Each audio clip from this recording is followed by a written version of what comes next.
welcome. And now it's time to sit back and soak up the knowledge and experience of Platinum leader Kristi Zittle.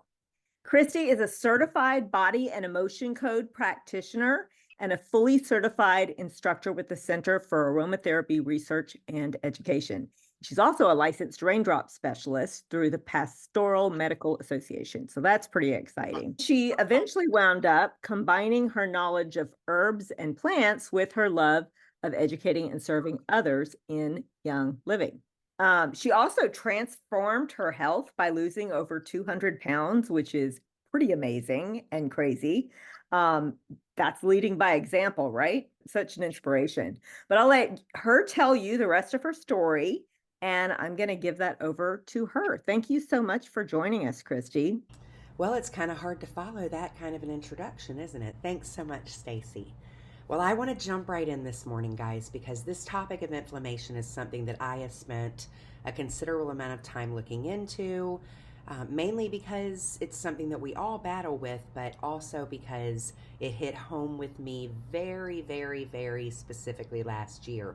So, what is inflammation? If we think about it specifically about the fact that our body was actually created to heal itself, then we can look at the fact that a part of that defense mechanism, a part of our body's fight for healing and wellness, is known as our inflammatory system. When your immune system recognizes or removes or needs to remove any kind of harmful and foreign constituents like chemicals, bacteria, virus, or if your body is actually injured, then your body's natural inflammatory response kicks in. Now listen, we talk a lot about the harm and damage of chemicals that come into our systems through our personal care products because your skin is your largest organ. So every lotion, every bit of makeup, when you wash your hair, when you use your soap, anything that you clean your clothes with, what you wash your dishes with, guys, any of those things that have harsh chemicals in them, those chemicals get into our body and they lodge themselves in the fatty parts of our cells. So anyone who's trying to lose weight that has not actively fought the petrochemicals that are in our bodies is going to have a hard time getting those fat cells to go away if those fat cells are harboring little visitors known as harsh chemical toxins. That's a whole other class, but one that's equally important when you're looking at reasons why you battle with inflammation. We have to consider those things. Get rid of any products in your home that have harsh chemicals in them. The things that you put on your body can actually be more serious and dangerous, can actually cause a harsher inflammatory response than what you put in your body. So keep that in mind. All right, so if we get that immune response going, the area that's affected is going to become inflamed or irritated as your body tries to heal itself. So for a healthy person, the immune system is usually really effective in that inflammation, and the inflammation itself will be healed. So there's three types of inflammation that we look at. We look at acute inflammation. This is usually caused by some kind of injury or immediately after being exposed to some type of bacteria or virus. It usually only lasts a few hours to a few days. It's going to go away when that injury or infection is cleared up and healed. And a good example of this might be appendicitis or a sprained ankle. Subacute inflammation lasts 2 to 6 weeks. It's simply when that acute issue does not get taken care of. So it lingers. You don't do anything to encourage that healing process. And so you're going to see that typical acute infection or injury may take longer. And this is often common for a person who's not very healthy. Chronic infection is the infection we really want to focus on. This lasts months to years or longer, and it's typically what people deal with when they experience things like arthritis. Where do we find inflammation within the body? The hard part is, guys, is that inflammation hides everywhere. It's often associated with things like cancer, autoimmune, type 2 diabetes, heart disease, high blood pressure, any diseases that are in the digestive system like Crohn's, inflammatory bowel. All of those things are inflammatory issues. Asthma, COPD, so many other things as well. You also have to note that there's a lot of emotional things that are caused by inflammation and are also signs of inflammation. So things like depression and anxiety can be brought on by chronic inflammation. And you know that to be true because anytime you've battled with those two things, or you look at people who battle with those two things, it's typically because some type of chronic pain has been lingering within the body. We also have to note that neurodegenerative diseases such as Alzheimer's and Parkinson's are very closely associated and connected with inflammation. And so it's important for us to recognize that we can't turn a blind eye to chronic inflammatory issues. So what causes these chronic inflammatory issues? Autoimmune disorders obviously are a huge causative. This is when your body really turns against itself. And we shouldn't be seeing these things, but we've been introducing so many harsh chemicals through medications, antibiotics, genetically modified food sources, lab created food sources. Guys, countries that started introducing lab created meats are already banning them because they're seeing so quickly the horrific responses that our bodies are having to these foreign items that your cells have no idea even how to break down. Genetically modified wheat is the reason why people have issues with gluten, and it's said to take, through research, 6 full months of focusing on cleansing and healing to get rid of 1 serving of genetically modified wheat or gluten. So keep that in mind. You know, it's easy for us sometimes to say, oh, I'll give myself grace, or it's only one time. But when we look at the fact that 1 antibiotic can take as long as a year to be able to get rid of the effects from your body, we have to be really cautious and careful. Now, I'm not saying you never take an antibiotic. Some things warrant something that severe and that intense on the body. But when I think about the fact that I can't even count the number of antibiotics I had had in my system prior to the age of 7, I'm not surprised that I ended up with a blood disorder that was so rare. There were only 26 people in the world at the time that had it. So we have to remember that as we start to introduce these things into our bodies that our bodies are not equipped to handle, it's going to respond. Your body treats that as an inflammatory injury. And until we heal it, it continues to wreak havoc within the body. So autoimmune disorders, harsh chemicals we've already talked about, cannot emphasize that enough. Talk to whomever is in your Young Living team who invited you to watch this inflammatory class. Find out how to get your house cleared and cleaned. We can't get rid of all the harsh chemicals in our lives, but our homes can be a safe haven for sure if we work on that. Untreated acute inflammation, you can't just ignore injuries and infections, and then autoinflammatory disorders obviously are also issues. There are also lifestyle factors that contribute massively. People that drink a lot of alcohol in excess. These are daily drinkers drinking a lot on a regular basis. A high body mass index rate, so that obesity, even an extra 10 or 15 pounds, because all bodies are different, can be an issue for your personal body. So it doesn't mean that you have to be 50 pounds overweight or 100 pounds overweight. Any amount that you're overweight, if you're eating unhealthily, and also if you have any of these other lifestyle factors that contribute, can be a real issue for you. Chronic stress, guys, this is a biggie. If you look at research, stress is one of the #1 reasons for death currently, because people think, well, my body will just have to handle it. I can't deal with this. This is my life, right? I'm married to this person. It's very stressful. I have a really high stress job. I don't want to deal with my emotions, right? There are all of these reasons that we give, but stress is something that must be managed and dealt with on a regular basis. We have to stop the mindset of just pushing it away and pretending it doesn't exist, because it does, and it will always come back to rear its ugly head. Smoking is another biggie for contributing to inflammatory issues. Exercising too often at maximum intensity. This is why HIIT became such a big deal. Tabata became a big deal, where you have interval exercising, because what the experts realized was increasing your heart rate intensity at the maximum for a long period of time released cortisol in the body and caused stress levels to go up. And listen, your body doesn't burn fat or calories when your cortisol levels are high. Your body actually holds on to fat and calories. So it prevents you from losing weight, not at all helping you. And that's what most people are exercising for. So you want to make sure that you've got maybe 20 seconds of high intensity and then back off for 10, so your heart rate can kind of rebound and then go back in high intensity. And that way your body will actually release growth hormone and it will burn calories instead of holding on to them.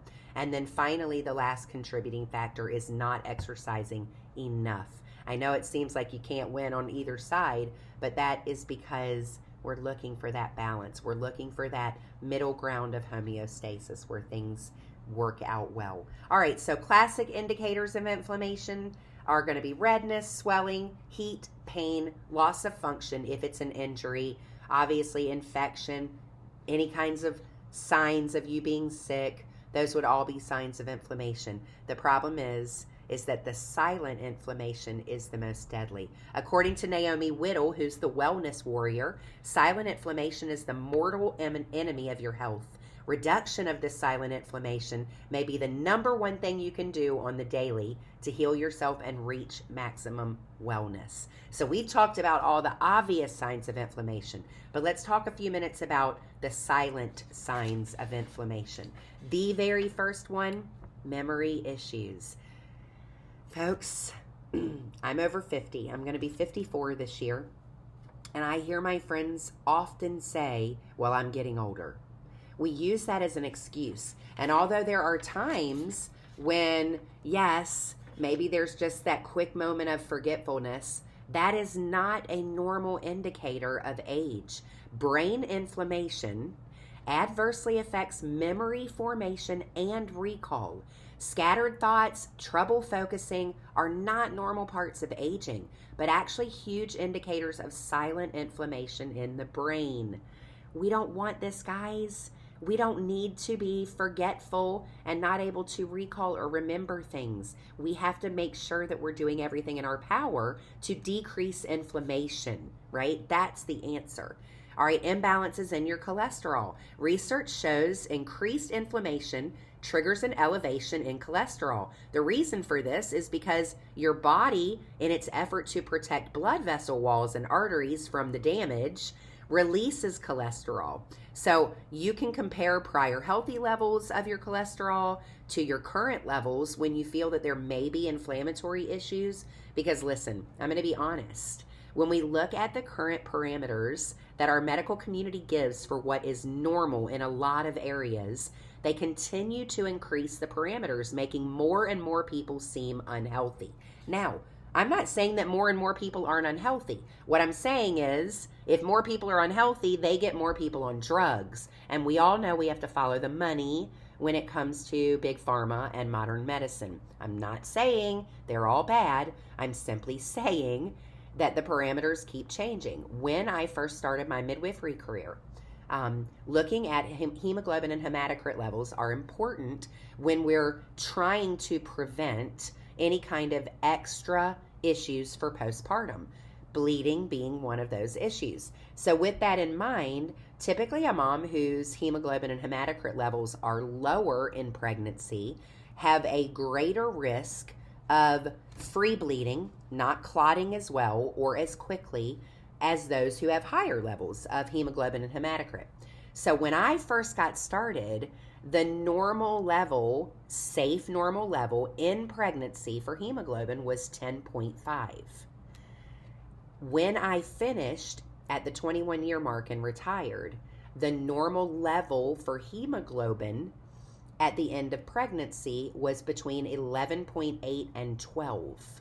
Now, I hope that they've changed those levels because it's been a while since I retired. But, guys, when you consider that a pregnant woman has about 8 extra cups of blood during pregnancy, her blood is diluted. So those hemoglobin levels are naturally going to be lower until she delivers the baby and begins to release that extra 8 cups of blood. That's why there's postpartum bleeding. Some moms will bleed a lot in the first, right after delivery, the first couple of days, the first week, and then they don't have heavy bleeding up to 6 weeks. Some moms, it's all spread out and they will bleed. The point I'm getting at is that more and more moms, because the levels kept being increased, were showing up as being anemic when really they weren't anemic. They were just carrying naturally diluted pregnancy blood. And so that's why I bring that up with cholesterol, because those levels have also been increasing, making more and more people look like they need to be on cholesterol medications. And cholesterol medications happen to be very dangerous unless you absolutely need them. And it affects how your body naturally will heal itself when it senses inflammation and injury. So that's why I say compare it to before, maybe when you had healthier levels. Look at your familial history when it comes to cholesterol, because it happens to be a pretty genetically balanced part or a test that we utilize. Most of the rest are not. Most of the rest are environmental factors. But please don't ignore that, right? That sometimes the parameters are going to seem ridiculous because unfortunately they keep increasing it, so more and more people will look like they have issues. So when you're tracking, you want to make sure you're looking at your normal and not necessarily flipping out over the parameters. And I'm going to give you a way to support your body's healthy cholesterol levels anyhow, but that's one of the indicators. The next silent indicator is increased levels of C-reactive protein. We used to use this C-reactive protein testing because it can be an indicator of infection. And so we always wanted to make sure for moms who were carriers of group B strep that their babies did not also battle with group B, because it can be very dangerous and deadly in a baby. So we would do a C-reactive protein test. Well, C-reactive protein doesn't only indicate infection, it also is a great indicator of inflammation. Happens to be one of the tests that they run immediately when they think someone has appendicitis. And so with that in mind, C-reactive protein levels being an indicator of inflammation and infection, when those levels are elevated, it is linked to increased risk of cardiovascular disease and infection. So they look at C-reactive protein as one of the indicators of silent inflammatory issues. Skin issues are always inflammatory. They're directly related to the gut. So any skin issues you have, whether it's psoriasis, eczema, a rash, psoriatic arthritis, it doesn't matter. It's all about the gut, and you need to be focused diligently on healing and sealing the gut. I recommend Natasha McBride Campbell's book, Gut and Psychology Syndrome. You want to start with the yellow edition first. That is the initial copy that she wrote when she was helping one of her children deal with really serious inflammatory issues and gut issues. And so that diet, although it may seem difficult and hard initially, is actually one of the fastest ways to begin healing and sealing the gut. And so if you battle with skin issues, you need to get on a diet that is going to help you to heal and seal the gut so that you can ultimately heal that inflammation that's causing that problem. So any itchiness, redness, flaky skin, discomfort, any skin issue can be an indication of that inflammation. All digestive issues are definitely an indication of inflammation. Your gut microbiome is so complex, it's the reason they call it the second brain. And most often these issues and diseases are caused by inflammation of the intestinal tract. And then finally, all aches and pains, any headaches, any migraines, even the tiniest of pain in your body tells you that there is inflammation present. So if you're sore or stiff, you have it, okay? So I want to share with you a story about the reset. I know that not everybody's doing the 14-day reset, But when we first started, before we even brought it to Team Young Living, those of us who had collaborated to work on the creation of the Facebook group and the website and all of that, we did the reset for ourselves in February. And so when we did that, it was really, really amazing. Everybody was talking about 2 days in, I've already lost 2 pounds, I've already lost 4 pounds. And here I am gaining weight. And I am a psycho about doing everything right, guys. I really, really am. But here I am gaining weight. There's nothing I can do about it. I am boohooing to the group. I'm gaining weight every day. I'm doing all the things right. I'm blaming it on the Ningxia. I've been drinking Ningxia Red since I started Young Living 11 years ago. The very first month I started with Ningxia. But I typically only do 2 to 4 ounces a day. And sometimes I'll skip days. Sometimes if I'm traveling, I drink a ton more, a third to a half of a bottle a day. It just depends. But I've never been faithful on Ningxia, 12 ounces a day for 3 days, 6 ounces a day for 11 days. I've never done it that way. And so, of course, what's natural? You blame it on the thing you think is new. Now, it wasn't the Ningxia. Actually, it was, but it was Ningxia in a good way. So that whole reset, I think I gained, I don't even know how many pounds, but I gained quite a bit. It was at least 7 or 8 pounds. It may have been more than that. I was frustrated. I was angry. I was crying. Everybody else had done so well. They'd all lost inflammation. And I had lost inflammation. My rings that I couldn't put on fit. So with that in mind, I was like, I'm not quitting. So I didn't stop. I stayed on the 6 ounces of Ningxia until March when we led it to Team YL. In March, I gained weight again. Okay, so now I've not lost any of the weight that I gained during the 14 days the first time in Feb. Now I've gained some more weight in March. I'm really upset and crying. Guys, this is when I started doing all kinds of research on my mindset and whatnot. And so a lot of those early month reset emotion chats are coming from the space of personal conviction and trying to cheer myself on and trying to make myself not give in and quit, because that's what we want to do when we're not seeing the results that we think we have to see. And it's ultimately where the whole stop looking at only the number victories, right? The numbers on the scale, the numbers on the measuring tape. And so April, I didn't gain weight, but I didn't lose weight either, and I still had the excess weight I had put on from February and March. So at that point, I started really digging deep. I was doing a lot of emotional mindset, breathing technique work, and I really started focusing my prayer. What's going on here, God? My body knows how to obey. Are there hidden toxins that I've got to do like a petrochemical cleanse? Should I do the master cleanse and see if I can reboot my body? And I did ultimately decide to do the master cleanse. My inflammation, as far as like my swelling and stuff in my hands, was way down, but I started noticing this really intense pain in my lower left back or right side of my back. And I've had kidney issues before, so that was my first thought. I reached out to my doc and I was like, can we run some tests to see what my kidney is doing, what my liver is doing? And I wasn't getting anything back that was abnormal for either. And so I started really praying. I had a very serious issue after baby number 7. And, right, was she number 7? Yes. I actually almost died. I had group B personally. She was fine, but it got into my bloodstream, caused severe scarring in my uterus. We were told at the time that I'd never be able to conceive again, or if I did, I would just consistently have miscarriages.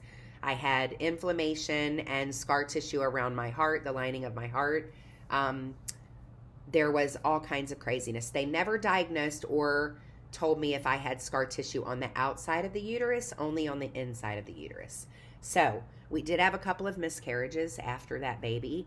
But I obviously went on to have more babies because the medical community doesn't know everything they think they know.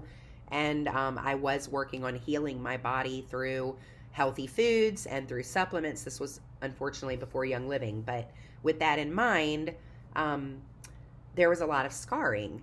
So I feel like God was telling me, hey, you have scar tissue that is connecting your outer uterine wall to probably your digestive tract. because when I had to go to the bathroom, the pain was more intense.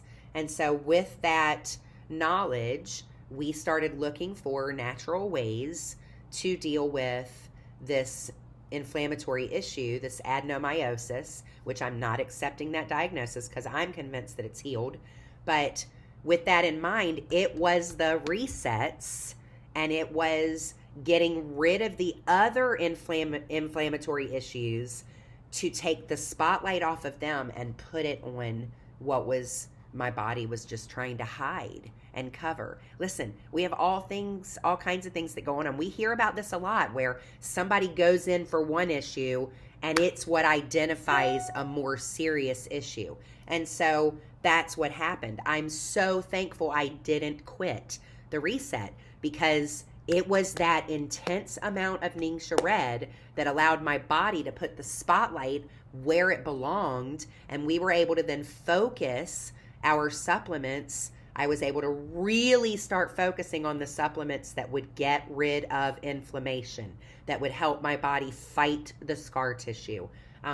Somebody asked me the other day, I did some other things too. I have a friend who has a dolphin. Dolphin treatment deals with scar tissue. And so she did quite a bit of work on me along my back, along the front of my body as well, where all of that scarring would have been. But I believe a lot of it was in part of the supplements and the oils that I was using and the Ningxia Red, which I continued. So guys, those of you that think, how many resets do I need to do? Like, why would you even think about quitting? Your body can use a bountiful boost for 3 days every month. And then you come back to a lower dose. Between your resets, if you don't want to stay at the 6 ounce amount, do between 2 and 4 every day. But I think some of you are going to find, like me, I need that 6 ounces every day. It's critically important. So with that in mind, the reset allowed us to diagnose the issue. I'm not saying that if you start the reset and you're not losing weight, that you have some major issue going on. I'm simply saying, don't quit. Sometimes things seem to get worse before they get better.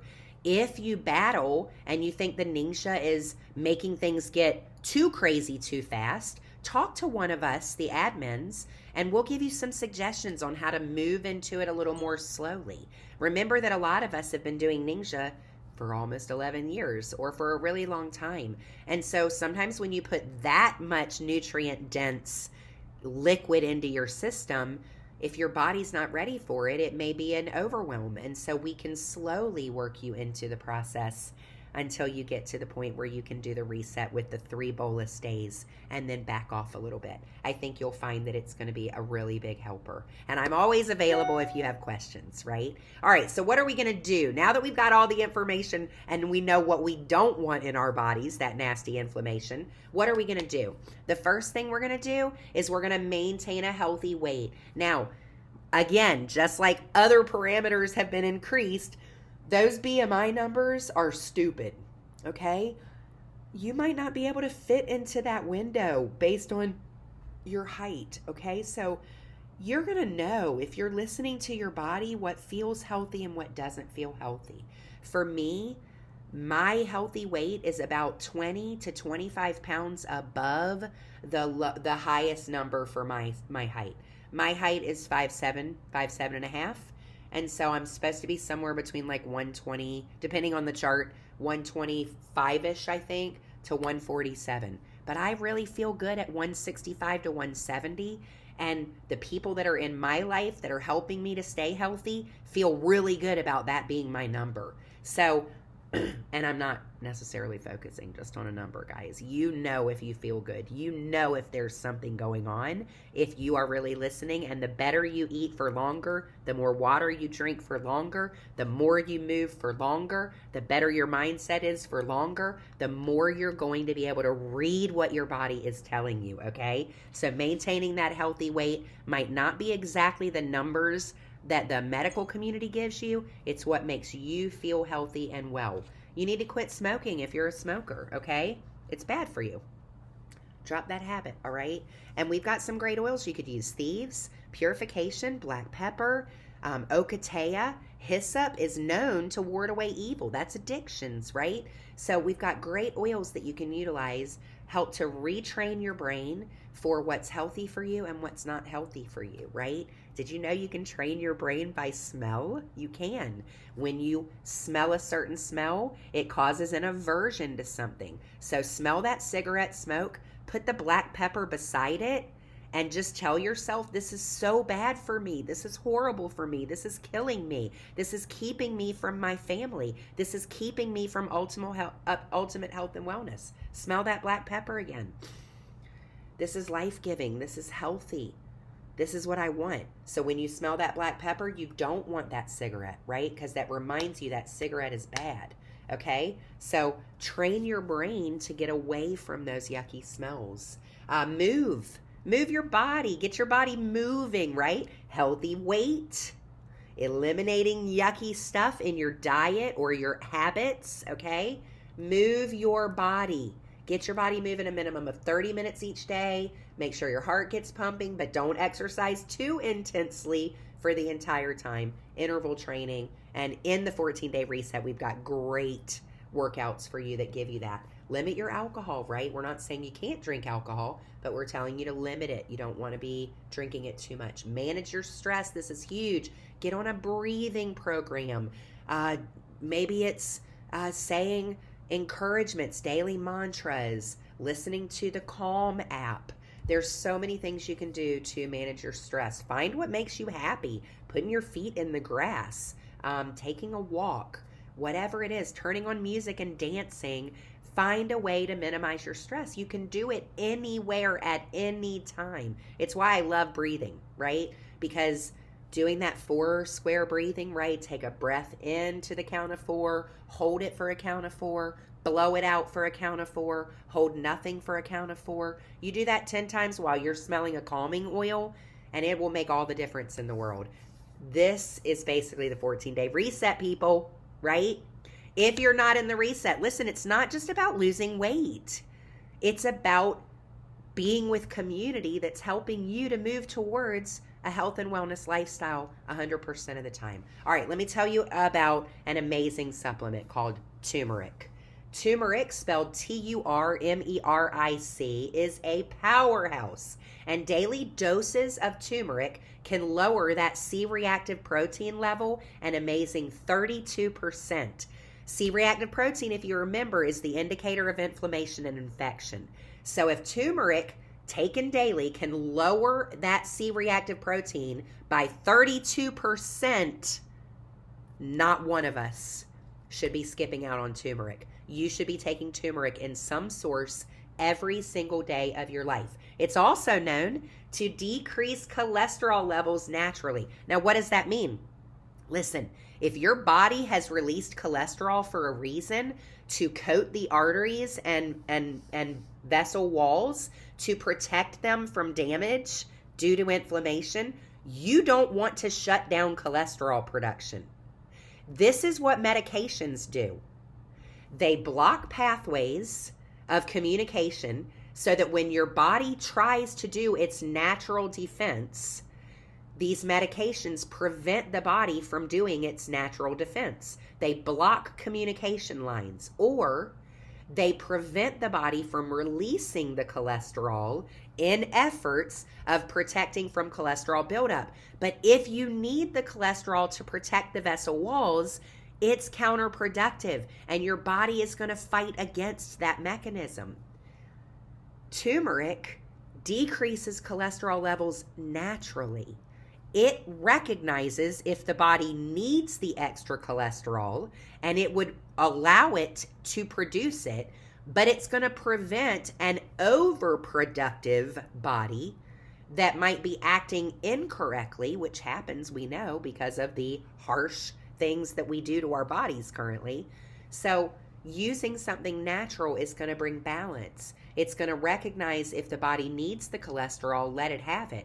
But if it doesn't, I want to slow down the production so that the body can stay in homeostasis. So turmeric does that and decreases cardiac risk by an astonishing 47%. 47%. Guys, that is crazy. Super crazy, right?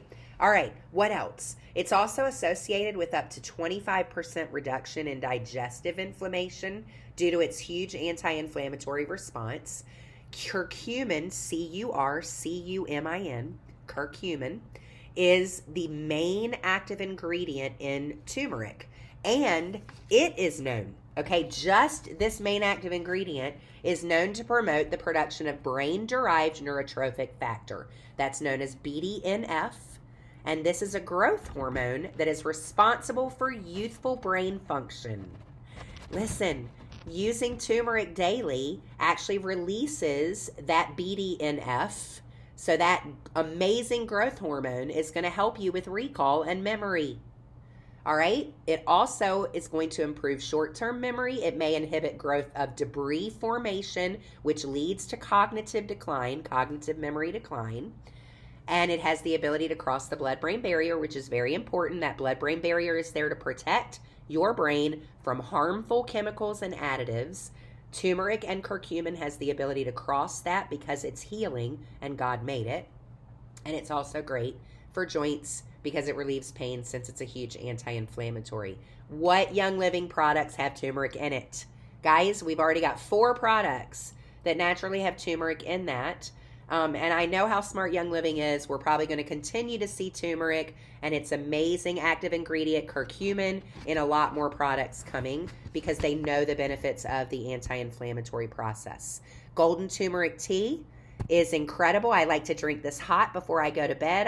I boil some water in my tea kettle.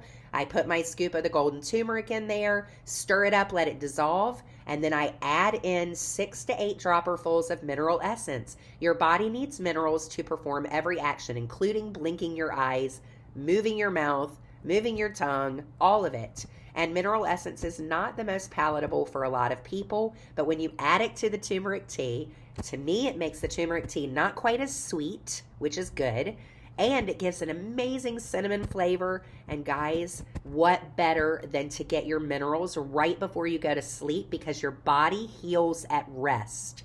And so getting those nutrients in before you go to bed, that turmeric, it's going to help all of those systems to work. And because you're not working your body, your inflammatory response is lower while you're sleeping, so it's going to help to heal that a little quicker too. MindWise is another amazing supplement with turmeric in it. Very good for the brain. It's why it was created. It also has CoQ10. If you haven't spent time researching about that, you should.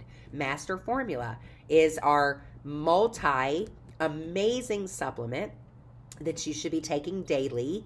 And that Master Formula has turmeric in it as well, along with some incredible oils, helping your body to absorb and utilize the nutrients faster. And then finally, we have the spiced turmeric tea, which would be a great thing for you to use when you're trying to get in just something that you want tasty to drink while you're on the reset, right? Because you can utilize that spiced turmeric tea if you're on one of the plans that can have no sugar, or if you're on like GAPS and you're on a further stage, you could add a little maple or a little raw organic honey to sweeten it. Now, one thing that's important to know is that sometimes supplements will counter how the body works in different areas. So it doesn't mean you can't take them at the same day. It just means you don't take them at the same time. Turmeric works that way with iron absorption. So if you battle with iron absorption, maybe you have some type of anemia, or you're taking supplements to support your iron, or you're eating iron-rich foods to support greater red blood cell production of iron, hemoglobin, and hematocrit, then you want to separate that from your turmeric, okay? So maybe if you're doing Master Formula, you'll take your Master Formula first and then wait a couple of hours before you eat something that's iron-rich, or before you were to take your liquid iron supplement or whatever it is that you're utilizing. If you already did your iron, you would wait 2 hours before you did your turmeric. Okay, just give your body a chance to absorb and assimilate, utilize the nutrients from the one before you introduce the other. Okay, so those things are super important for us to understand. All right, finally, we've got a couple more things and then we're going to be done. Our top inflammatory foods, or anti-inflammatory, sorry, we're going to look at those first. Our top anti-inflammatory foods and oils. Ningxia Red and the Reset is your #1 way to really give your body a super boost on those days 1 to 3 of the reset if you do it every single month. Anybody battling inflammatory issues or inflammation is going to do well to maintain a dose of 4 to 6 ounces for the rest of the time. Essential oils that are beneficial in the order of the highest antioxidant power. Antioxidants, we know, fight inflammation, fight free radicals, fight oxidative stress. So critically important to get into our system. We're going to have clove, myrrh, citronella, coriander, fennel, clary sage, marjoram, and melissa. These are all super high antioxidant oils. Dr. David Stewart, who wrote The Chemistry of Essential Oils Made Simple, Healing Oils of the Bible, and created the Center for Aromatherapy Research and Education, used to take a full capsule of clove every day because he knew that he had a lot of inflammatory issues passed down from his family, heart disease and things like that. And that was one of the things that he did to live a very long life. All right, anti-inflammatory diets are key. Choose diet plans, meal plans that are going to naturally fight away inflammation. I already mentioned GAPS as one of the options. And if you have any questions about GAPS and getting on it, please let me know. I've been on it for 2.5 years, almost 3 years. And there's quite a few people that have been utilizing this diet and have also done it with their entire families. The Mediterranean diet is amazing, great in part because it recommends healthy, organic, herbicide, pesticide-free red wine with no sulfites. Listen, you're not going to buy wine from the United States, okay? You're not going to get wine from Canada, most likely, because you're going to find herbicides, pesticides, sulfites present.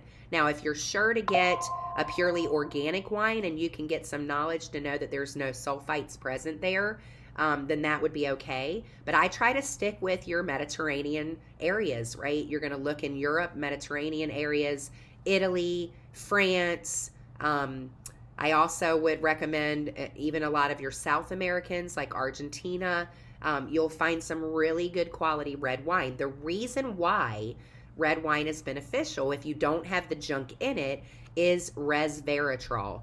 Resveratrol is naturally occurring in good red wine, and it is a massive anti-inflammatory. So for those of you that enjoy drinking your glass of wine here and there, you might want to look at something like the Mediterranean diet as your meal plan. All right, foods that increase inflammation that you should always avoid: fried foods, sugar, I'm so sorry, cured meats, lunch meat. This is the nitrates that are in them. You will find them in almost every cured meat. So the deli section that you go to, you're going to have to look for all natural, nitrate free. You want to make sure there's no nitrates at all. And you will find some brands now pretty readily. Stay away from all refined oils, vegetable canola, peanut, etc. And then any of your refined carbs, they turn to sugar the moment they touch your saliva. That's going to be your white breads, your processed breads, your enriched, fortified breads, rices, and pastas. Guys, so much information I know, and I really hope that the slides helped you to give you some lists as well. We're here to encourage and support and help you. This silent inflammation is something that we really need to be focused on, and we need to be working on to make sure that we are not encouraging or releasing or leaving it be. There's so many things that we can do to help support our body's natural inclination to healing. I want to let you know if you have any questions, we're readily available. Just reach out. Don't hesitate. You can find me on Facebook, Kristi Smith Zittle. You can find me on Facebook as Fearless Oiler, and that's OILR. I'm also on Instagram at Fearless Oiler, OILR, and I'm more than willing to answer any of the questions you may have.